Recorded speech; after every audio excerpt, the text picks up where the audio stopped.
Ada yang mau pimpin doa? Kamu boleh deh. Oke semuanya, sesi kamu pada pagi hari ini, apabila kita berdoa dimulai.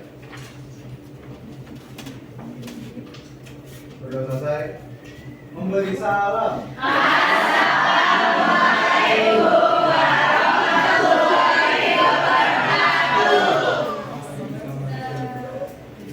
Oke, ada yang nggak masuk sebelumnya? Zizi terlambat Pak. Siapa? Zizi. Zizi. Ada lagi? Yule. Boleh. Kenapa itu dia? Hampir. Jadi yang lainnya di sini aman ya? Aman. Udah siap belajar belum? Siap. Siap banget. Kalau ada yang masih ngatung,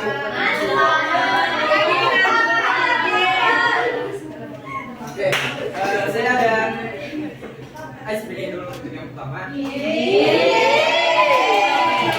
Supaya kalian fokus dan siap menerima pembelajaran. Oke, yang pertama saya mau dari sisi ini. Kalau saya tunjuk, kalian akan tepuk sambil bu.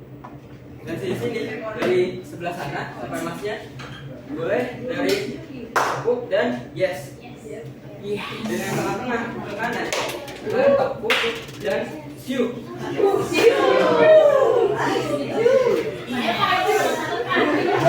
Oke. Kita coba dulu ya dari sini ya.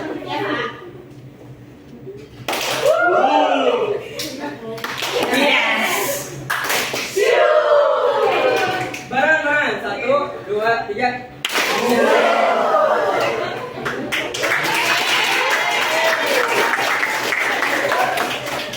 Oke, sebelumnya kalian belum belajar materi apa? Gejala sosial ya? Ini kita akan belajar mengenai konsep identitas diri.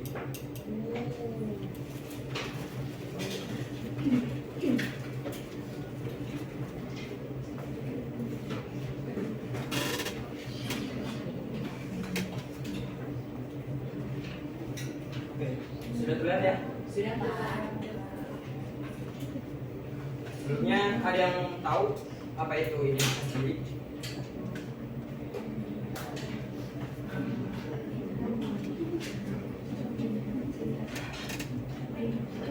Atau gini deh, apa kalian tahu nggak apa yang membedakan kalian dengan orang lain?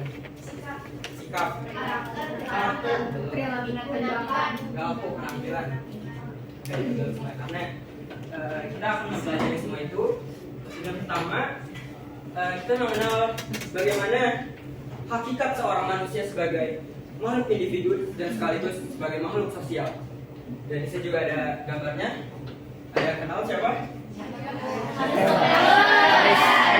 Kenal beneran? Oke ya, Aristoteles. Yang pertama, manusia sebagai makhluk individu. Mengapa dikatakan demikian?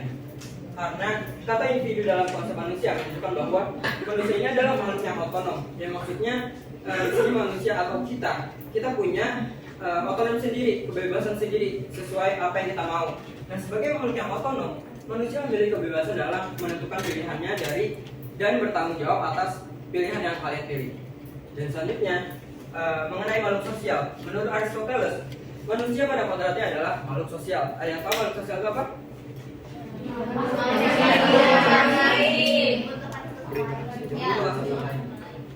Dan kalau menurut kalian bisa nggak kira-kira manusia tidak membutuhkan bantuan dari orang lain? Oke. Jadi menurut Aristoteles, manusia pada kodratnya adalah makhluk sosial. Yang mana betul dia tidak akan memperoleh keutamaan dan menjadi baik jika dia tidak mempunyai teman dan terasing dari masyarakatnya. Nah, karena menurutnya manusia harus hidup dalam masyarakat. Nah, setelah kita memahami mengenai hakikat, selanjutnya kita geser ke pengertian dari identitas diri. Identitas diri tadi kalian sudah bilang apa tadi? Perilaku, ciri khas. Nah, menurut Richard Jensen di tahun 1996 dalam buku Giddens 2009 menyebutkan bahwa identitas adalah sebuah pemahaman kita atas siapa diri kita dan atas siapa orang-orang lainnya. Yang maksudnya adalah kita menentukan identitas diri kita sendiri itu dari kita sendiri dan juga dari penilaian orang lain. Jadi kalau misalkan kalian menilai diri kalian itu anaknya rajin, anaknya lumayan cukup tanggap dalam menghadapi problem yang ada, itu kalian bisa menentukan sendiri identitas kalian itu apa. Dan juga termasuk tadi yang dari orang-orang lain itu maksudnya penilaian dari orang lain, karena tentunya kan kita hidup tadi secara membutuhkan masyarakat ya, dan juga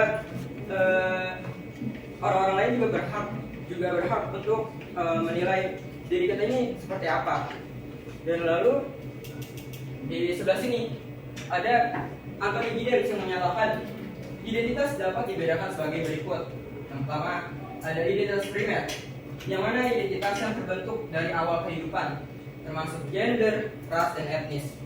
Yang mana kalau kalian pahami identitas primer ini kira-kira bisa kalian ubah nggak? Betul enggak? Karena ada termasuk gender, ras, dan etnis. Kan contohnya karena contoh kamu siapa namanya? Sabrina. Kamu gendernya perempuan, ras kamu dari Betawi, dan etnisnya juga berarti Betawi. Dan itu nggak bisa kalian ubah. Dan yang kedua ada identitas sekunder, yang mana identitas yang dibentuk dari identitas primer yang mencakup juga identitas yang terkait peran dan status sosial. Nah, identitas inilah yang dapat berubah seiring dengan perubahan peran dan status seseorang. Yang mana, nah kalian di sini sebagai siswa di sekolah, dan kalian peran kalian itu apa kira-kira? Belajar.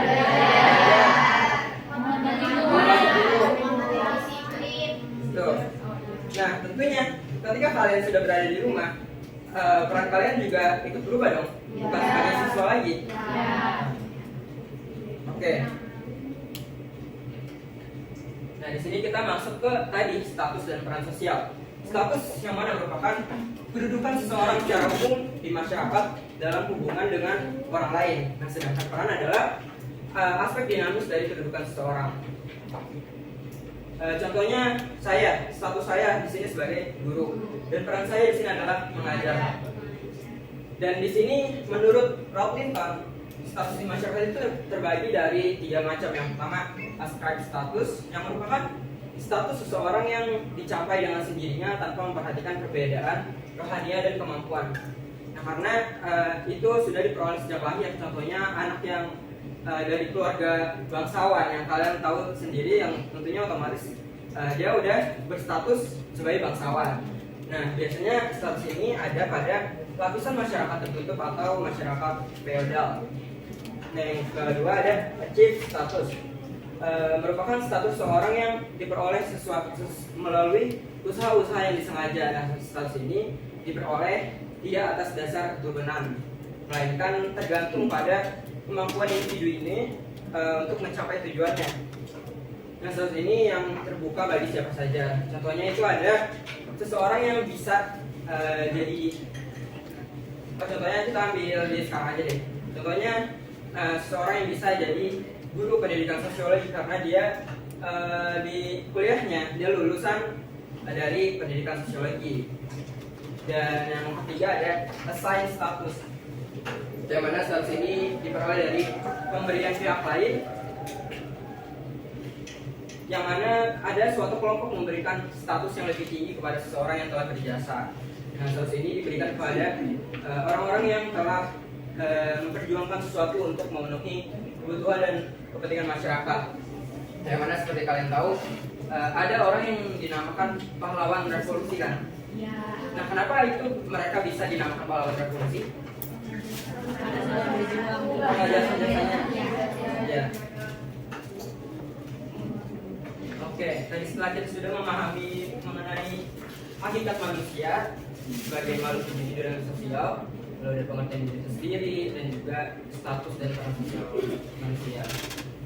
Yang terakhir di sini saya mau kasih kasus yang mungkin bisa kalian cari jawabannya dulu.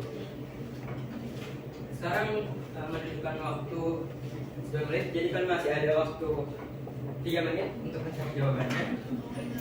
Dan sebelum itu saya juga sambil tanya, menurut kalian media sosial itu berpengaruh nggak dalam membentuk identitas? Benar banget, karena kenapa?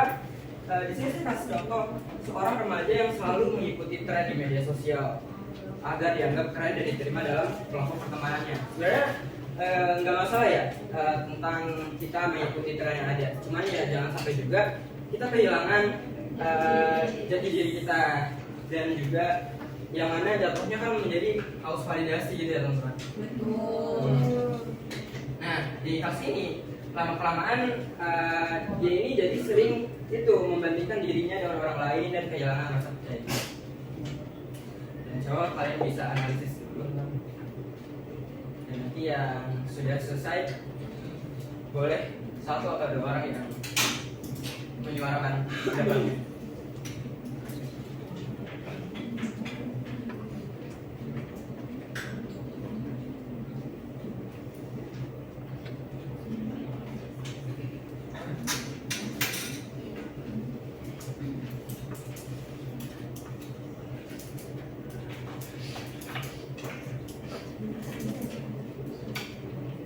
Saya isi jawab Bapak.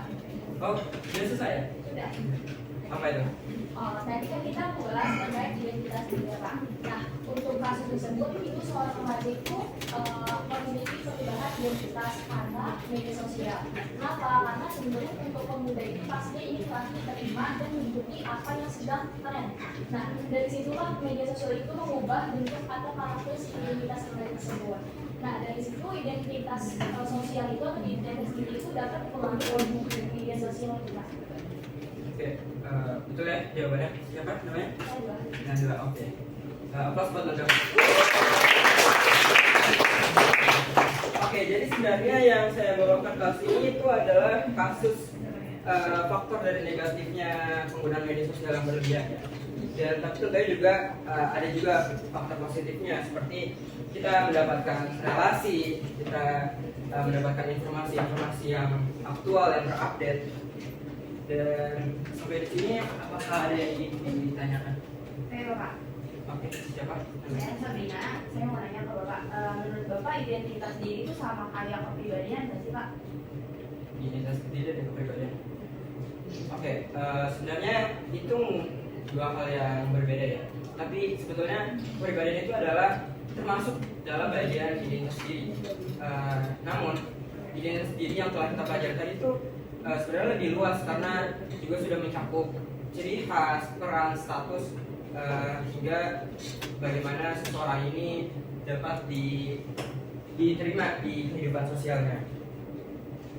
Dan jadi kalau dirasa sama atau enggaknya itu sebenarnya berbeda. Tapi apa tadi? Nah, kepribadian itu adalah termasuk dari itu sendiri. Ada lagi? Kalau tidak ada, kita bakalan ada quiz untuk menguji pemahaman kalian sejauh ini. Ada 10 soal tenang. Tidak. Oke. Iya, kita main takut. Boleh disiapkan gadgetnya untuk masuk di gadgetnya.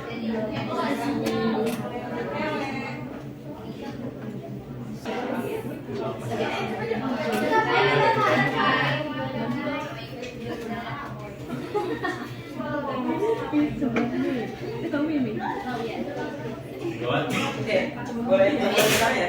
Boleh, Pak.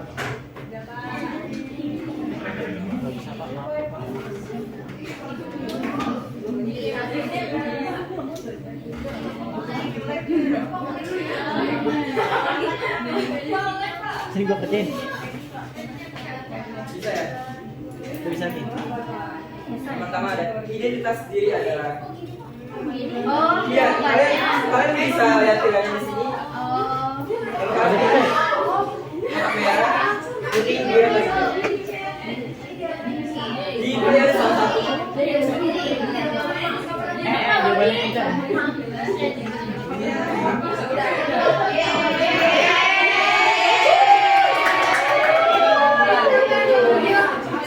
Oke, kita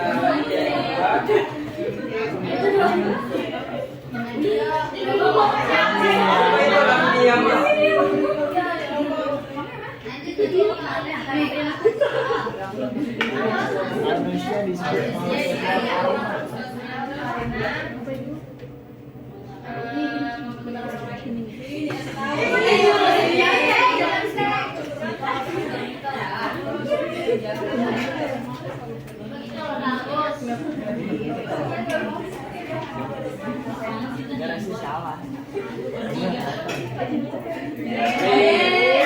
Aku jawab benar.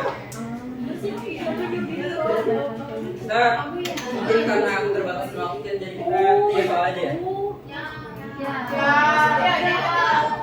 Soal terakhir Pak.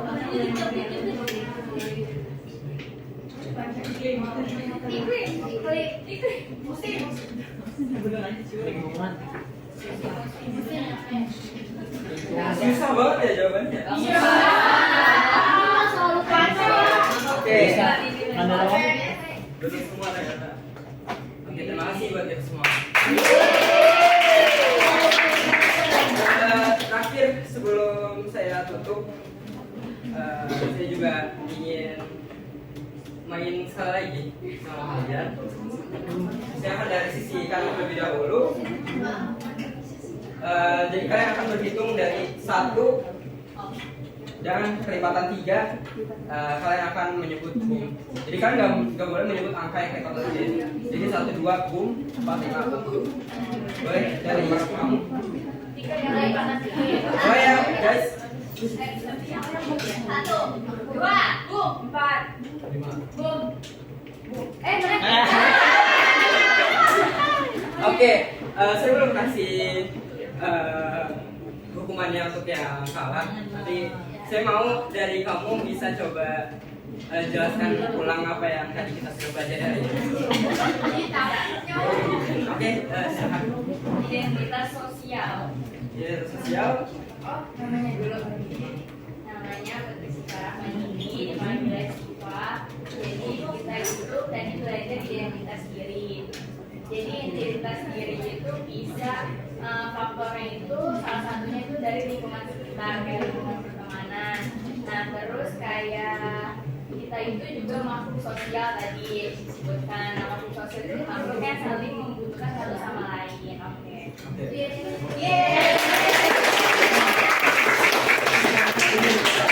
Selanjutnya kalian akan mempelajari mengenai, karena tadi saya sudah jelaskan mengenai konsep dasar. Selanjutnya kalian akan mempelajari mengenai contoh-contoh penerapannya, dan itu bisa kita lakukan di pertemuan selanjutnya. Sebelum menutup pembelajaran kita hari ini, saya mau satu orang juga untuk doa. Tadi yang cowok sudah, mungkin yang cewek boleh? Boleh?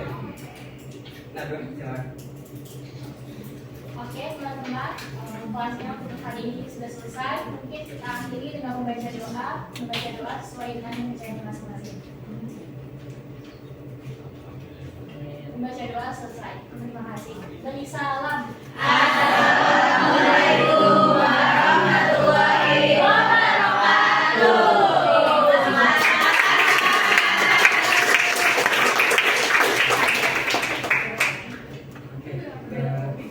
Guys,